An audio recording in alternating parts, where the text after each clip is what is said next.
भागाकार. भागाकारामध्ये आपण आधी काय करू, पूर्ण भाग जाणाऱ्या आपण संख्या घेऊ. भागाकारामध्ये आपण पूर्ण भाग जाणाऱ्या संख्या घेऊ. पूर्ण भाग जाणे याचा अर्थ काय असते की बाकी काही उरत नाही. पूर्ण भाग जाणे म्हणजे बाकी काही उरत नाही. आता जसं की 25 आहे तर 25ला आपल्याला 5 न भागायचं आहे, बाकी काय उरत नाही. याचा अर्थ ते जे भाज्य आहे हा 25, या भाजक 5च्या पाड्यामध्ये 100% आहे. बाकी उरत नाही म्हणजे मग पण हे काय होते, इथं आपण 5-5-25 करून मोकळे होतो. पण बऱ्याच वेळा काय होते, कधी कधी शून्याचा भाग द्यावा लागते. मग टायमावर शून्याचा भाग दिला की आपल्याला कसं काय भाग दिला आपण, कसं काय दिला वाटते भाग आपण.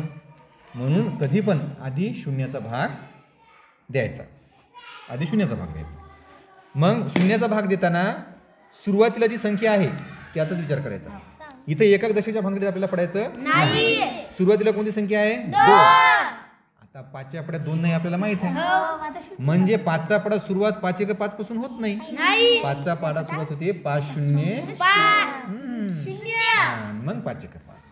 मग शून्याचा भाग देऊ, 5-0-0 असं लिहायचं. कधी लिहिताना इथलं आधी नाही लिहायचं, आधी वर जायचं मग खाली यायचं. 5-0-0. आता वजाबाकी करायची.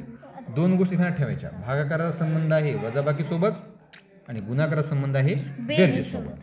म्हणजे भागाकारामध्ये वजाबाकी येणारच आणि वजाबाकी येणार म्हणजे वजाबाकीचे चिन्ह येणार आणि वजाबाकीचं चिन्ह द्यायला विसरायचं नाही.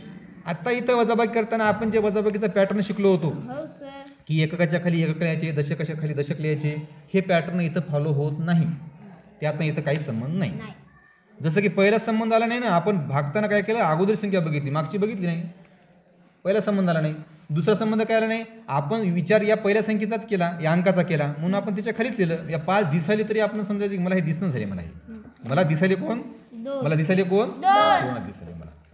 मग 2 मधून 0 काढायचे, 5ला सोडून द्या, 2 मधून 0 काढायचे, 2 उरले, 2 मधून 0 गेले. आता 5 कडे ध्यान द्यायचं. आता काय करायचं, 5 कडे ध्यान द्यायचं.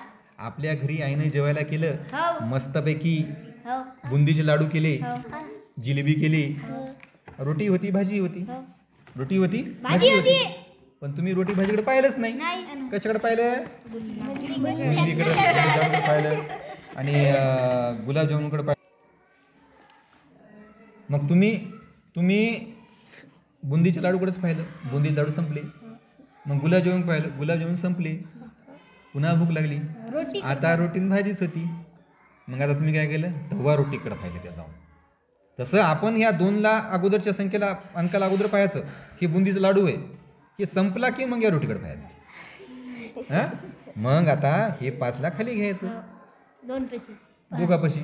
सुरुवातीला जर आपण मस्तपैकी बुंदीचा लाडू खाला असता आणि रोटी खाली जमत नव्हती का, आता येळ वापस तेच आली आपल्याला.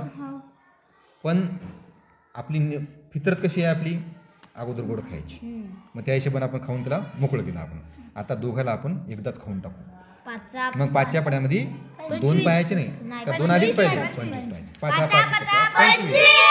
मग ती पॅटर्न फॉलो करायचा, कोणता, 5चा 25. हे जर तुम्ही फॉलो केलं चुकतच नाही. तुमचं चुकते कधी, जेव्हा तुम्ही खाली लिहिता मग वर लिहिता. पायऱ्या चुकल्या की भागाकार चुकला. वजाबाकी चिन्ह द्यायचं, भागाकाराचा संबंध वजाबाकी सोबत असल्यामुळं. आता ज्यावेळेस वर संख्यामध्ये 2 अंक आहेत, खालच्या संख्येमध्ये 2 अंक आहेत, इथं पण 2 अंक आहेत, इथं पण 2 अंक आहेत, तेव्हा वजाबाकी करताना एककातून एकक काढायचे, दशकातून दशक काढायचे. लिहिताना पण तसंच लिहायचं. मग 5तून 5 गेले 0, 2 उरले 0. मी तुम्हाला अगोदर काय सांगितलं की हा भाग निशेष भाग आहे. निशेष भाग म्हणजे पूर्ण भाग जाणार आहे, बाकी काहीच उरणार नाही. या ठिकाणी बाकी उरले नाही, भाग पूर्ण गेला. म्हणजे जर 25 लाडू होते, मला जर 5 जणांना वाटायचे असतील तर प्रत्येकाला समान वाटले तर किती येतील, बरोबर 5 येतील. हे झाला पूर्ण भाग.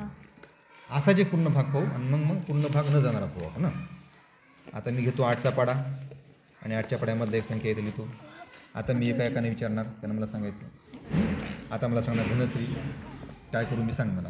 8च्या पाड्यात 4 आहेत का बघायचं. हां, 8च्या पाड्यात 4 नाहीत म्हणून 0च्या भागायचा. ओके. हां, काय करू मग आता, वर 0, हां हां, आणखी रेष, हां असं रेष येतं. हां, 4 वजाबाकी करायची, 4 मध्ये 0 गेले, 4 उरले. ओके. तो काम संपला. चला सांगा अर्णव सांग आता काय करू.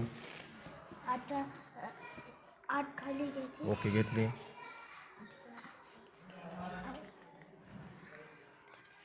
इथं 6 लिहायची. हां इथं हे असंच लिहायचं. असेच लिहायचे 48 लिहायचे.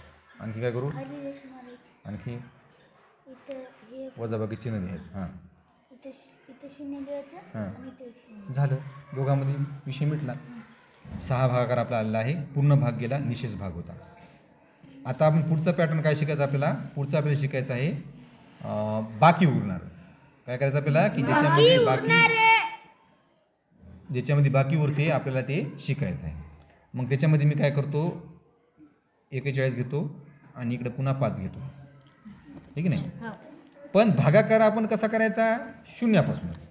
बाकी उरो की काही आपल्याला काही देणं नाही. हे काय माहीत होतं का आपल्याला आधी नंतर पता लागला. मग भाग देऊ आपण 5नं. 5च्या पड्यात 4 का शोधायची. 5च्या पड्यात 4 नाही तर 5च्या पड्यात 4 नाही तर हे शोधायची. मग 5नं कितीनं भागायचं 5 0 हां 4 0 गेले 1 खाली घेऊ. आता 5च्या पड्यात 41 सारखा शोधा. मग आता आपल्याला असा अंक शोधायचा की तो अंक या 41च्या जवळ असला पाहिजे. जवळ म्हणजे जवळ म्हणजे चिटकून असावा असं घेणं देणं नाही. त्याच्याहून एक तर लहान असला पाहिजे नाही तर त्याच्या बरोबरीच असला पाहिजे. त्याच्या वरचा जमणार नाही. किती जवळ असू दे ते जमणार नाही. मग आता 41 तर नाही मग 5 8 म्हणजे 5 8 40. आता आपल्याला काय करायचं आहे आता वजाबाकी करायची. 1 0 गेला 0 गेला म्हणजे काहीच गेलं नाही. ते अंक जसा तसा राहणार. 4 4 गेले बाकी काय उरली का रे. उरली ना. आपल्या प्रश्नावर आधारित असते. मी जर प्रश्न असेल बाकी उरली की नाही हो म्हणता तुम्ही. बाकी काय उरली बाकी काय उरली का नाही असं म्हणता. पायाच इथं ॲक्च्युली बाकी उरली का इथं तर उरली. किती उरली बाकी म्हणजे विषय असा आहे. आणि भागाकार किती आला. भागाकारामध्ये एक नियमच आहे. भागाकारामध्ये म्हणजे भाग पाडणे त्याचं विभाजन करणे. पण विभाजन असं करायचं सारखं करायचं. बाकी उरली तर उरली पण विभाजन सारखं करायचं.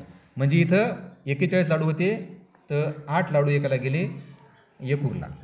एकाचा फैसला नंतर करता येईल पण प्रत्येकाला समान 8च जायला पाहिजे. कोणाला 9 आणि कोणाला 8 असं जमणार नाही. आता असाच एक दुसरा भागाकार करू आपण की ज्याच्यामध्ये पण बाकी उरू शकते.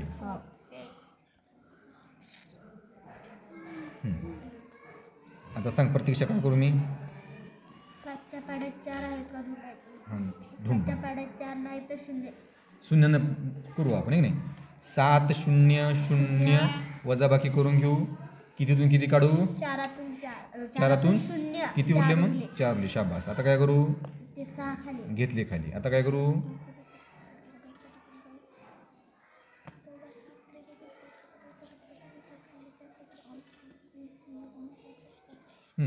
आता 42 हां 7 सकम 42 आणि 7 7 49. बघा 46 जवळ कोण आहे 42 आहे की 49 आहे.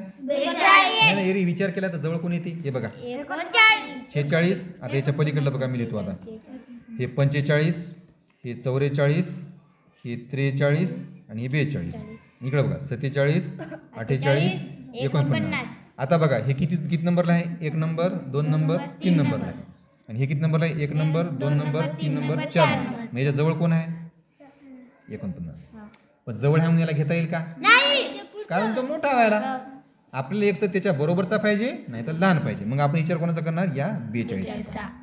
मग 7 सखम 42 इथं 42 अशी घेतली.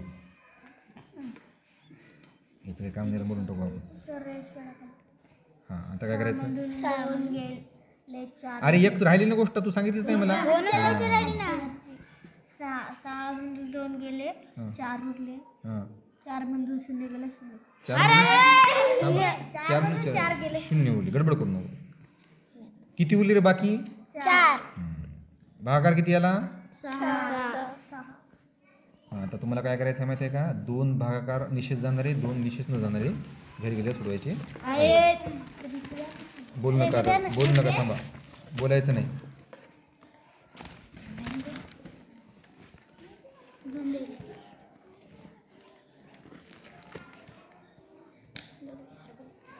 4 आहेत हे तुम्हाला सोडवायचे.